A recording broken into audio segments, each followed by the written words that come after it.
Well, it's about time I show you guys how to make risotto, and there's no better risotto recipe to start with than Risotto al Presidente. These ingredients feed 2 people. We'll need half a brown onion. We're going to use about half a stick of celery, 120 grams of arborio risotto rice, and a splash of white wine. 50 grams of butter. I'm going to do about a handful of grated parmesan cheese. And last but not least, we'll need about 700 mils of chicken stock. First thing we'll need to do here is make the sofrito, which is really finely chopped onion and celery. If you want to do this in the food processor, you can. I like to do it by hand though. About a tablespoon and a half of olive oil into the bottom of this pot. Onion and celery goes in. A really important part of risotto preparation is actually not to cook the sofrito on too high a heat and too quickly. The outcome you want is for the sofrito to be really soft and translucent, so it brings flavour to the rice but not texture. And for me, there's nothing worse than having risotto and you bite into there and there's crispy onion or crispy celery. For this recipe today I'm using chicken stock, but it can really easily be swapped over for veggie stock, which makes the whole dish veggie friendly. Rice goes straight in. It's really important to keep those rice grains moving around for a couple of reasons. The first reason is that we want to toast off the rice, and once it gets to a stage where it's actually translucent in colour, we're going to go in with some wine. But the most important reason to actually keep it stirring around is we want to crack the outer shell of that little rice grain so it starts to release the natural starch in there, which will give the risotto the beautiful creaminess that we're looking for. Although I cooked the sofrito over a low heat, I've now got the rice toasting over a medium-high heat. And this stage of the game, the risotto rice itself has become translucent, so I'm going to go in with a splash of white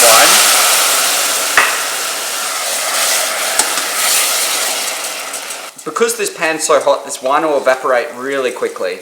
Now I have the stock to my right on a very gentle simmer. It's really, really important to have the stock really hot. There's nothing worse than actually putting cold stock into rice. It will stop the cooking of the rice and put it into shock, and then it's got to come back up to the temperature with the stock at the same time. So really important to have that actually boiling as well. So this rice has really absorbed up that wine super quickly. And from here we start feeding the rice with stock. And the first move, I'll go in with 2 ladles. By all logic, you could probably put all the stock in there and boil it up, but the way I've been taught, and by far the most successful way I think to get a good quality risotto, is actually just to feed it stock a little at a time.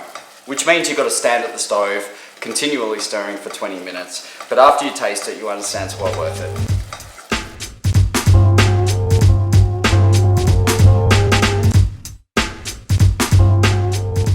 The key to a really good risotto is actually to keep stirring the rice pretty much the whole way through. You may get a little bit of a sore arm, but the result's going to be fantastic because you'll get to draw out all this natural starch, which will give that beautiful consistency to the rice. Quite often you'll notice when you put rice on a plate, the rice will go and you'll see all this liquid come down. That's because the rice is actually split. The liquid is separate to the risotto itself. But we want to get a nice creamy consistency the whole way through there, so when we put it down on the plate it actually sits and almost binds quite nicely together. And with risottos such as this one where we're using parmesan and butter in there, that helps a little bit to bind it all together. But with seafood risottos, things like risotto with vongole or scampi or something like that, we never normally use butter and parmesan, so it's really important to draw out all that starch because the starch and the olive oil will be the binding agent in that situation.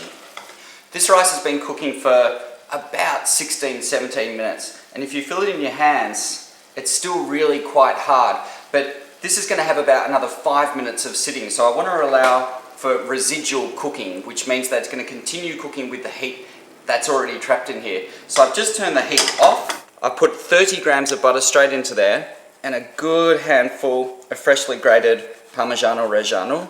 So a good little tip I learned when I was working in London many years ago is after we've added the parmesan and butter is to put one final ladle of hot stock into there and then stir all of that through and then actually pop a lid on and let it sit for 2 minutes. And what that'll do, although it looks very liquidy at the time, is it will really swell up and you should get a beautiful consistency in there. So this is still really nice and oozy and creamy. So when I put that onto the plate, it should just spill out. So I have a little bit of a taste.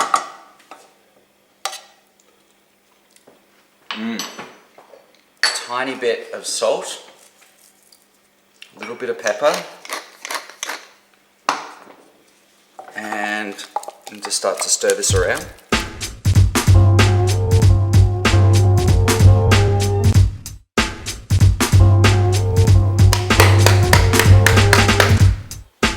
Hit this with just a little drizzle of balsamic.